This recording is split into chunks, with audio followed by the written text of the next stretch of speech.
Hello students, today we will discuss chapter 6 changes around us. इस chapter के आज हम लोग कीवर्ड्स और क्वेश्चन आंसर डिस्कस करेंगे। तो पहला कीवर्ड है changes, the process of making और बिकमिंग समथिंग डिफरेंट। मतलब एक ऐसा प्रोसेस जिसमें कि कोई भी चीज़ जो है अलग हो जाए, पहले जैसी ना रहे, उसको हम लोग चेंजेस बोलते हैं। फिर है कॉन्ट्रैक्शन। अब कॉन्ट्रैक्शन क्या होता है? The process of becoming smaller known as contraction. मतलब कोई भी चीज़ जो है स्मॉलर मतलब छोटी हो जाए पहले से, ऐसे प्रोसेस को हम लोग कॉन्ट्रैक्शन बोलते हैं। फिर है थर्ड हमारा जो कीवर्ड्स है evaporation, the process of changing from a liquid to a vapour known as evaporation. एक ऐसा प्रोसेस जिसमें कि लिक्विड जो है वो वेपर में चेंज हो जाए, उसको एवोपरेशन कहते हैं। फिर फोर्थ वाला है expansion, an increase in the volume of a substance. मतलब किसी भी सब्सटेंस का जब वॉल्यूम जो है इंक्रीज हो जाता है, while its mass remains the same, और लेकिन उसका जो मास है वो क्या रहता है? सेम रहता है। उसका जो वॉल्यूम है वो क्या हो जाता है? इंक्रीज हो जाता है, लेकिन जो उसका मास है वो सेम रहता है। Expansion is usually due to heating, और एक्सपेंशन जो है वो किसके कारण होता है? हीटिंग के कारण होता है। अब फिफ्थ वाला है melting. Melting is the process by which a substance changes from the solid phase two the liquid phase. मतलब इसमें जो सब्सटेंस होता है वो सॉलिड से लिक्विड में चेंज हो जाता है, उस प्रोसेस को हम लोग मेल्टिंग कहते हैं। तो इसके बाद अब इसके जो है क्वेश्चन आंसर देखते हैं। इसका फर्स्ट क्वेश्चन है, to walk through a waterlogged area you usually shorten the length of your dress by folding it, can this changes be reversed? मतलब कि अगर किसी ऐसी जगह पे आप जा रहे हैं जहाँ पे पानी भरा हुआ है, तो आपकी जो ड्रेस है उसको आप क्या कर देते हैं? नीचे से फोल्ड कर लेते हैं या मोड़ लेते हैं। तो इस तरह का जो चेंजेस है, क्या उसको क्या पूछा जा रहा है? Can this changes be reverse? क्या इसको हम रिवर्स कर सकते हैं?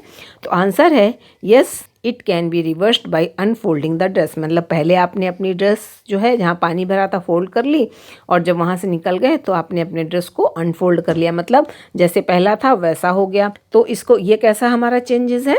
Reversible change. तो ये हमारा इसका आंसर यस आ जाएगा, yes it can be reversed by unfolding the dress. फिर सेकेंड क्वेश्चन है, you accidentally dropped your favourite toy and broke it. मतलब धोखे से क्या होता है? आपका जो फेवरेट जो टॉय है वो जो है गिर जाता है और टूट जाता है। This is a change you did not want. मतलब इस ऐसा जो चेंज हुआ आप नहीं चाहते थे कि ऐसा हो। कैन दिस चेंज भी रिवर्स? क्या इस चेंज को, जो आपका टॉय टूट गया है, उसको आप चेंज कर सकते हैं? तो इसका आंसर है no, this change can not be reverse. तो अब क्या इसका आंसर हो गया? जो ये चेंज था, नो दिस चेंज कैसा चेंज है? Breaking of toy. ये जो चेंज था ब्रेकिंग ऑफ जो टॉय था, उसको हम रिवर्स नहीं कर सकते हैं। इसके आगे जो है फोर्थ क्वेश्चन है, a drawing sheet changes when you draw pictures on it. एक ड्राइंग शीट में अगर आप पिक्चर ड्रॉ करते हैं तो उसमें चेंजेस आता है। Can you reverse this change? तो क्या इस चेंज को आप रिवर्स कर सकते हैं? मतलब आपने एक ड्राइंग शीट में जो पिक्चर जो है वो ड्रॉ की है, तो क्या उस चेंज को आप रिवर्स कर सकते हैं? तो इसका आंसर हो जाएगा no, we can not get fresh drawing sheet once a picture is drawn on it with a paint और वाटर। मतलब अगर इसमें हमने पिक्चर जो है पेंट या फिर वाटर वाले कलर से की है तो उसको हम चेंज नहीं कर सकते हैं। However we can reverse the change, लेकिन इस चेंज को हम रिवर्स कर सकते हैं if soft pencil is use to draw the picture. अगर पिक्चर को सॉफ्ट पेंसिल से ड्रॉ किया गया है तो उसको रब करके जो है हम पहले से ड्राइंग शीट को पहले जैसा ला सकते हैं। लेकिन अगर उसमें जो है पेंटिंग की गई है ऑयल और वाटर से, तो उसको जो है हम चेंज रिवर्स नहीं कर सकते हैं। तो ये इसका आंसर हो गया। अब आता है next question, give examples to explain the difference between changes that can और कैन नॉट बी रिवर्स्ड। मतलब इसमें बताना है कि ऐसे कौन कौन से चेंज हैं जो रिवर्स हो सकते हैं और ऐसे कौन कौन से हैं जो रिवर्स नहीं हो सकते हैं। तो यहाँ पे दोनों के बीच में डिफरेंस बताया गया है। यहाँ पे एक तरफ रिवर्सिबल चेंज लिखा गया है और दूसरी तरफ इरिवर्सिबल। रिवर्सिबल मतलब जिसको हम चेंज कर सकते हैं, मतलब जो पहले जैसी थी पोजीशन वैसी आ जाए तो वो रिवर्सिबल हो जाता है, और इरिवर्सिबल मतलब वो पहले वाली पोजीशन में ना आ पाए। तो इन दोनों के बीच में अब हम देखेंगे क्या डिफरेंस है। इसका फर्स्ट वाला है रिवर्सिबल का, ग्लोइंग ऑफ इलेक्ट्रिक बल्ब। अब जो इलेक्ट्रिक बल्ब हमारे घरों में या कहीं पे भी जो ग्लो होता है वो क्या होता है? It glows when switched on, जब ये बल्ब है ये ग्लो होता है जब स्विच हम ऑन करते हैं, and become dark when switched off, और जो है अगर उसकी स्विच को ऑफ कर दें तो वो फिर से जो है डार्क हो जाता है, मतलब जलना बंद हो जाता है। तो इसको क्या होता है, पहले उसने ग्लो किया बल्ब ने, बाद में बंद हो गया, फिर से ग्लो करेगा, तो इस तरह से ये चेंज हमारा रिवर्स हो रहा है, मतलब उसको वो पहले जैसी पोजीशन में आ रहा है। अब इरिवर्सिबल चेंज में क्या होता है, वो पहले जैसी पोजीशन में नहीं आता, जैसे इसका यहाँ पे लिखा है बर्निंग ऑफ पेपर और वुड, मतलब पेपर को या वुड को जलाना। अब हमने पेपर और वुड को जला दिया तो क्या होगा, इट गिव्स स्मोक, इसमें से धुआं निकलेगा, राख बनेगी, ऐस मतलब राख बनेगी, which can not form paper और वुड अगेन। अब ये जो स्मोक और जो ये ऐस मतलब राख बन गई, इससे हम वापस जो है पेपर और वुड को नहीं ला सकते हैं, मतलब ये वाला जो चेंज है वो रिवर्स नहीं हो सकता, इसलिए इसको हम लोग बोलते हैं इरिवर्सिबल चेंज। अब इसका सेकेंड पॉइंट है distillation of liquid. Distillation of liquid में यहाँ पे देख रहे हैं आप, लिक्विड लिखा है, यहाँ पे वेपर लिखा है, तो लिक्विड जो है वेपर में कन्वर्ट हो जाता है, किस प्रोसेस के द्वारा, एवोपरेशन के द्वारा। और ये जो वेपर बन गया जब कंडेंस होता है, जब कंडेंसेशन का प्रोसेस होता है तो वापस से लिक्विड बन जाता है, मतलब लिक्विड जो है वेपर में बदल रहा है, वेपर जो है लिक्विड में फिर से बदल रहा है, तो ये पहले वाली जो पोजीशन में आ रहा है, इसलिए एक ऐसा चेंजेज है, रिवर्सिबल चेंज है। अब इसी का यहाँ पे देखेंगे इरिवर्सिबल का हम सेकेंड पॉइंट देखेंगे, रस्टिंग ऑफ आयरन, मतलब जो आयरन में रस्ट लग जाती है, rust can not be changed into iron again, जब ये रस्ट लग जाती है तो इसको हम वापस से आयरन में कन्वर्ट नहीं कर सकते हैं, तो ये इसका सेकेंड पॉइंट हो गया इरिवर्सिबल का।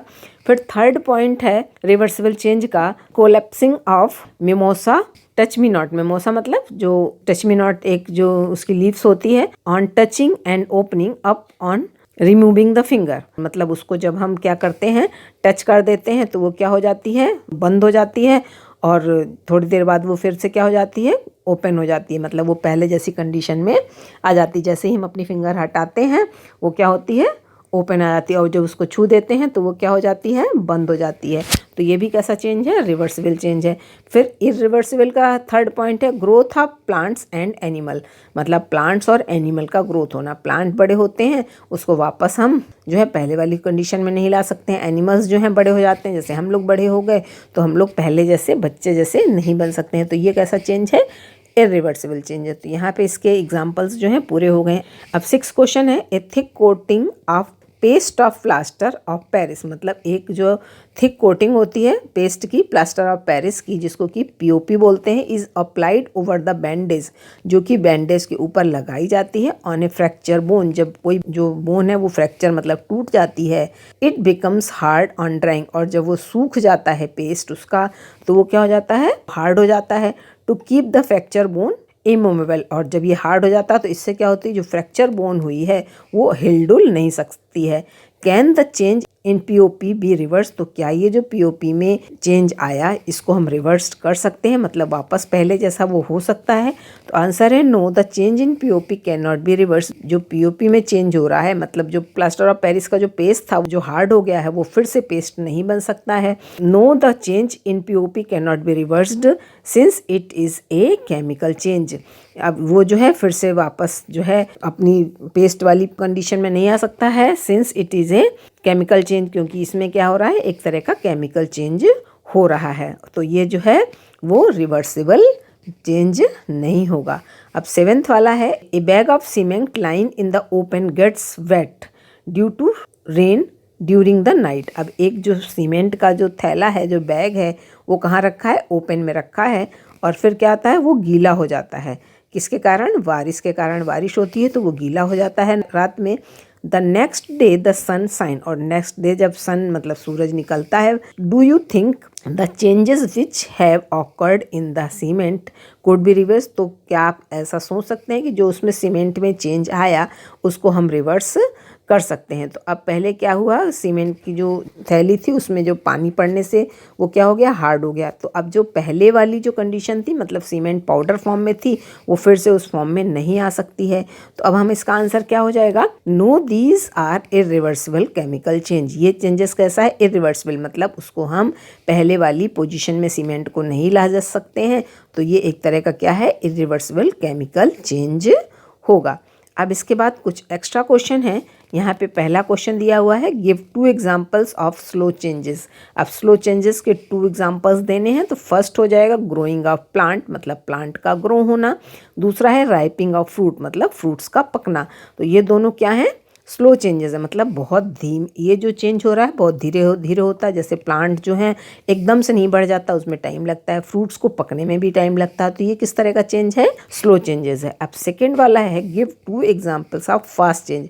अब 2 एग्जाम्पल्स बताने हैं जिसमें चेंजेस बहुत फास्ट हो रहा है। तो इसमें यहाँ पे है ब्लोइंग ऑफ बैलून, मतलब जब आप बैलून के अंदर जो है हवा ब्लो करते हैं तो वो एकदम से तुरंत जल्दी से फूल जाता है। तो ये कैसा चेंज है, फास्ट चेंज है। Rolling of roti from dough ball. अब जैसे घर वगैरह में जो आप लोग रोटी बनाते हैं आपकी मम्मी, तो क्या होते हैं, डो से फटाफट रोटी बन जाती है, इसमें किसी भी तरह का टाइम नहीं लगता। तो ये कैसा चेंज है, फास्ट चेंज है। फिर अब हमारा थर्ड क्वेश्चन है, give 2 examples of irreversible changes.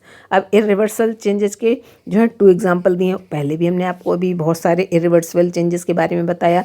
तो इरिवर्सिबल चेंजेस मतलब जो चेंज जो है रिवर्स नहीं हो सकता है, अपनी पहले जैसी पोजीशन में नहीं आ सकता है, उसको हम लोग इरिवर्सिबल चेंजेस कहते हैं। तो इसके 2 एग्जाम्पल आप कोई भी दे सकते हैं।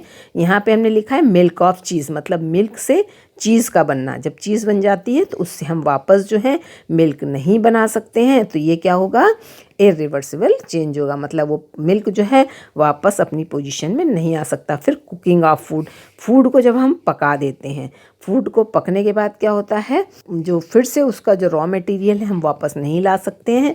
तो ये भी कैसा चेंज हो गया, इरिवर्सिबल चेंज हो गया। फिर फोर्थ क्वेश्चन है, give 2 examples of reverse change, मतलब ऐसे चेंज के 2 एग्जाम्पल देने जिसको हम रिवर्स कर सकते हैं, मतलब पहले वाली पोजीशन में ला सकते हैं। तो इसका फर्स्ट है ड्राइंग ऑफ वेट क्लॉथ, मतलब गीले कपड़ों को सुखाना। जब गीले कपड़े सूख जाते हैं तो सूखे हुए कपड़ों को हम वापस क्या कर सकते हैं, गीला कर सकते हैं। तो ये जो है रिवर्स हो सकता है। फिर सेकेंड है हीटिंग ऑफ मिल्क, मिल्क को जो है गर्म करना, गर्म मिल्क को हम फिर से ठंडा कर सकते हैं। तो ये भी एग्जांपल जो है हमारा रिवर्सिबल चेंज का है। फिर फिफ्थ क्वेश्चन है, कैन यू से डिफॉरेस्टेशन इज एन इरिवर्सिबल और रिवर्सिबल चेंज, मतलब जो डिफॉरेस्टेशन होता है वो कौन सा चेंज है। जब डिफॉरेस्टेशन होता है तो क्या होता है, प्लांट वगैरह सब जो पहले जैसे थे नहीं, हम उसको पहले वाली पोजीशन में फॉरेस्ट को ला सकते हैं। तो ये क्या हो जाएगा आंसर इसका, it is an irreversible change, मतलब ये चेंज जो है वापस पहले जैसा नहीं हो सकता। अब यहाँ पे कुछ लॉन्ग क्वेश्चन लिए गए हैं, what are slow and fast change. Slow और फास्ट चेंज क्या होता है, जैसा अभी हमने पीछे डिस्कस किया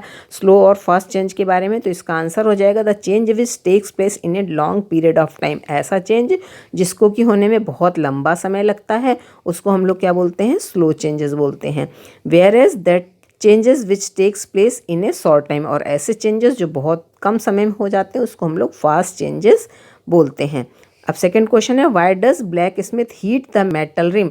जो ब्लैक स्मिथ होते हैं वो उसको मेटल रिम को हीट क्यों करते हैं, to fix it on a cart wheel, cart wheel के ऊपर चलाने के लिए। तो इसका आंसर हो जाएगा, a blacksmith heat the metal rim, blacksmith जो है वो उसको मेटल रिम को हीट करते हैं to fix into the cart wheel के ऊपर चढ़ाने के लिए, because a metal rim is made slightly smaller, क्योंकि जो मेटल रिम होती है वो थोड़ी छोटी बनाई जाती है और हीट करने से क्या होता है, द रिम एक्सपेंड, और वो जो रिम है वो एक्सपेंड हो जाती है, and fit into the wheel, और व्हील के ऊपर फिट हो जाती है।